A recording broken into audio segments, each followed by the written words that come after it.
রাঙামাটি বিজ্ঞান ও প্রযুক্তি বিশ্ববিদ্যালয়ে ট্যাগিংয়ের রাজনীতি পরিহারের আহ্বান জানিয়েছেন উপাচার্য অধ্যাপক আতিয়ার রহমান। সাম্প্রতিক পরিস্থিতি নিয়ে দুপুরের সংবাদ সম্মেলনে আহ্বান জানিয়ে তিনি বলেন, কাউকে মন গড়াভাবে রাজনৈতিক পরিচয়ে চিহ্নিত করা উচিত নয়। ক্যাম্পাসে রাজনীতি নিষিদ্ধ থাকা সত্ত্বেও একটি ছাত্র সংগঠন সম্প্রতি তার কার্যালয়ে তালা দেয়াকে অযৌক্তিক বলেও মন্তব্য করেন উপাচার্য। বলেন, গত 10 মাসে যাদের শিক্ষক হিসেবে নিয়োগ দেওয়া হয়েছে তারা যোগ্য। বিশ্ববিদ্যালয়ের অগ্রগতিকে একটি মহল ষড়যন্ত্র করছে বলে অভিযোগ তার। জামাতি করো। আচ্ছা, আমার গায়ে কি জামাত লেখা আছে? এই ট্যাগিং ফ্রেমিং কতদিন চলবে বলেন? আমরা কি এই জন্য এত মানুষের জীবন খুঁয়েছি? আমরা কি এই জন্য এত মানুষের জীবন দিয়েছে?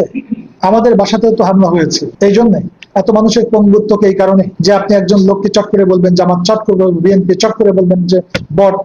একাডেমিতে চলে না। আমি যাদেরকে নিয়েছি তারা যদি এই ট্যাগিংয়ের শিকার হয়, আমিও বলেছি, তাহলে ওরা এখানে আপনাদেরকে সহযোগিতা করতে পারবে না।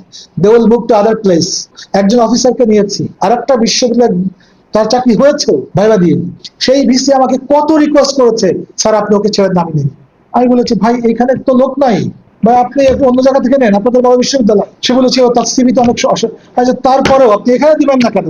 তো ঘটনা হচ্ছে যে এই যে জামাতিকরণ, এগুলো আমি মনে করি যে খুবই ফেক এক ধরনের কারণ যে সমস্ত লোকেরা যুক্ত হয়েছে তাদের কাউকে আমার পুরো পরিচিত কেউ না। তাকে এসে বিএনপি জামাত জিজ্ঞেস করবে না।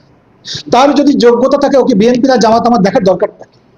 তাহলে আপনি কি কালকে ছাত্র দলের ছেলে চাকরি পেলে বলবেন যে পরের ভিসি জাতীয়তাবাদীকরণ করেছে? এই সমস্ত জায়গা থেকে আমাদের সরা উচিত। আমরা মনে করি এগুলো অন্যায্য অভিযোগ। এই অভিযোগগুলো আমরা মনে করি যে একটা সামাজিক যে কনসলিডারিটি বা সলিডারিটি, এটা আমরা মনে করি আমাদের নষ্ট হয়।